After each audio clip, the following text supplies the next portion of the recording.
السلام علیکم ورحمۃ اللہ وبرکاتہ۔ حضرات سامعین، امید ہے اللہ کے فضل سے کہ آپ سبھی حضرات بخیر و عافیت ہوں گے۔ ایک چھوٹی سی بات عرض کر دوں، جو بڑی عمر کے لوگ قرآن کریم کو پڑھتے ہیں شاید کہ وہ یہ سمجھتے ہوں کہ یہ تو الف باتا ہیں۔ میرے دوستوں اور بزرگوں، قرآن کریم کی بنیاد یہی قاعدہ ہے۔ کوئی حافظ، کوئی مولوی اس قاعدے کو پڑھے بغیر نہیں بن سکتا ہے۔ یہ قاعدہ جو ہے بنیاد ہے، اور آپ خوب جانتے ہیں، خوب سمجھتے ہیں کہ ہر چیز کی بنیاد کا مضبوط ہونا بہت ضروری ہوتا ہے۔ اس لیے جو اب تک اسباق پڑھائے گئے ہیں ان کو غور و فکر کے ساتھ یاد کر لیں۔ یہ تختی نمبر 3 ہے، حرکات کی تختی ہے۔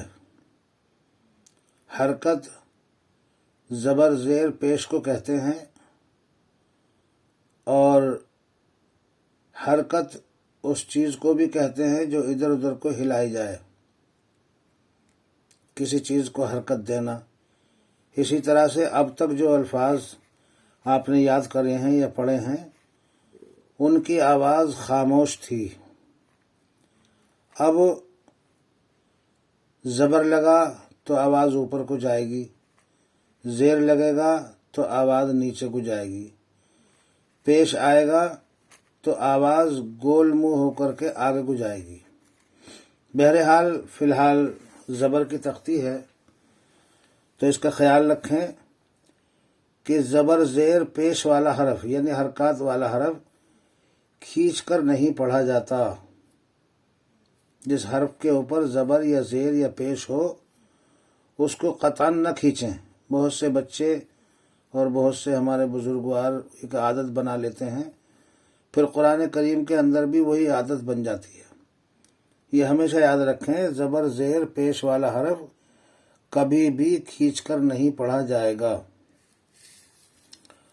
اور شروع میں آپ نے کئی جگہ الف پڑھا ہے مفردات میں، تو الف جب تک رہتا ہے، الف جب تک اس کے اوپر نیچے کچھ نہ آئے، جب اس کے اوپر زبر یا زیر یا پیش آ جاتا ہے یا حمزہ آ جاتا ہے تو پھر وہ بشکل الف حمزہ کہلاتا ہے، اور حمزہ ہی کی آواز دیتا ہے، حمزہ ہی پڑھا جاتا ہے اس کو۔ اس لیے اب جن الفاظوں کے اوپر الف آئے، مطلب جن تختیوں کے اندر الف آئے اور اس کے اوپر کوئی حرکت ہو یا نیچے حرکت ہو تو اس کو الف نہ بولیں، حمزہ بولیں۔ الف کا اصول یہ ہے کہ الف ہمیشہ خالی ہوتا ہے۔ الف آئندہ کی عبارت میں اب کسی حرف کو کھنچوانے کے لیے آئے گا، باقاعدہ الف نہیں پڑھا جائے گا۔ اس لیے جہاں وہ آئے گا میں آپ کو بتا دوں گا، فی الحال اس کو مد نظر رکھیں۔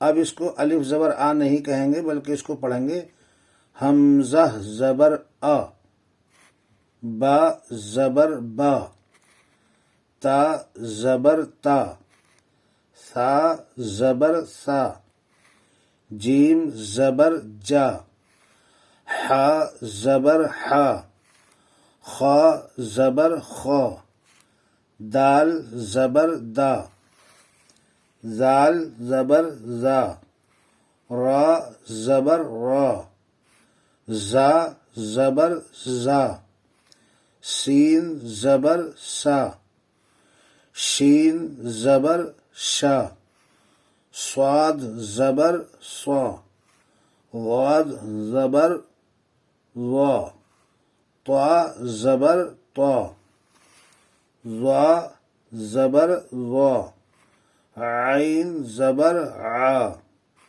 غین زبر غا، فا زبر فا، قاف زبر قا، کاف زبر کا، لام زبر لا، میم زبر ما، نون زبر نا، واو زبر وا، ہا زبر ہا، حمزہ زبر آ، یا زبر یا، یا زبر یا۔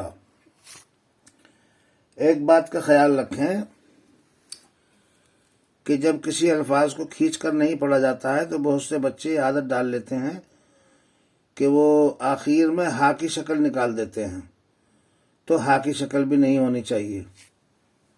اس بات کا ہم اچھی طرح سے خیال رکھیں، حرف کو کھینچ کر تو نہیں پڑھنا ہے زبر زیر پیش والے کو، لیکن آخر میں حرف کی آواز کو اتنا بھی نہ گھٹا دے کہ وہ ہا کے مثل ہو جائے، جیسے دال زبر دا، را زبر را، سین زبر سا۔ اب ان تینوں حرفوں کو ایک جگہ ملائیں گے تو یہ بنے گا درسا۔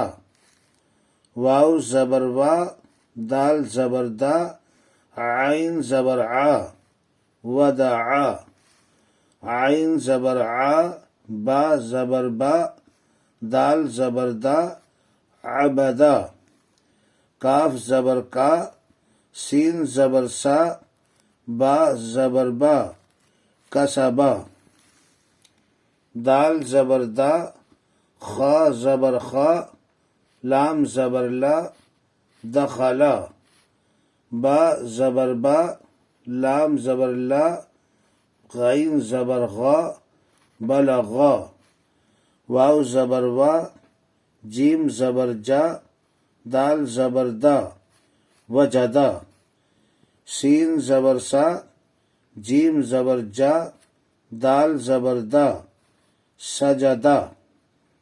ایک بات کا خیال رکھیں کہ جب اس طرح کے حرف ملانے والے آتے ہیں تو اس میں ملانے میں یہ ضرور خیال رہے کہ ہجے کرنے میں جیسے دو حرف ملا دیے تو ان دو کو بولا جائے، جب تیسرا مل جائے تو تیسرے کو بولا جائے، جب چوتھا مل جائے تو چوتھے کو بولا جائے، جتنے حرف ملتے جائیں اتنی ہی بار ان کو ملاتے جائیں۔ اگر آپ نے 6 7 8 حرف کو ایک جگہ ملا لیا تو پھر بچہ بھول جاتا ہے کہ یہ پورا جو ہے کیا ہوگا۔ اس کی میں ایک مثال دے کے آپ کو بتا رہا ہوں، دال زبر دا، را زبر را، اب بولیں درا، سین زبر سا، درسا، واو زبر وا، دال زبر دا، ودا، عین زبر آ، ودعا، عین زبر آ، با زبر با، عبا، دال زبر دا، عبدا، کاف زبر کا، سین زبر سا، کسا، با زبر با، کسبا۔ اب ان کو اس طرح بھی یاد کرنا ہے اور اس طرح بھی یاد کرنا ہے، یعنی کسبا، عبدا، ودعا، درسا، سجدہ، وجدہ، بلغا، دخلا، تاکہ حرفوں کی مکمل طور سے بڑھیا کر کے شناخت ہو جائے اور ایک محاورہ پڑھنے کا جو ہے جذبہ پیدا ہو جائے۔ بس انہی چند الفاظ کے ساتھ آپ حضرات سے دعائے خیر کی درخواست ہے۔ اللہ تعالی ہم سب کو اور تمام امت مسلمہ کو قرآن کریم کے سیکھنے، سکھانے، اس پر عمل کرنے اور اس کی تلاوت کرنے اور اس کے حکموں پر چلنے کی ہمیشہ توفیق عطا فرمائے۔ وآخر دعوانا الحمد للہ رب العالمین، فقط والسلام علیکم ورحمۃ اللہ وبرکاتہ۔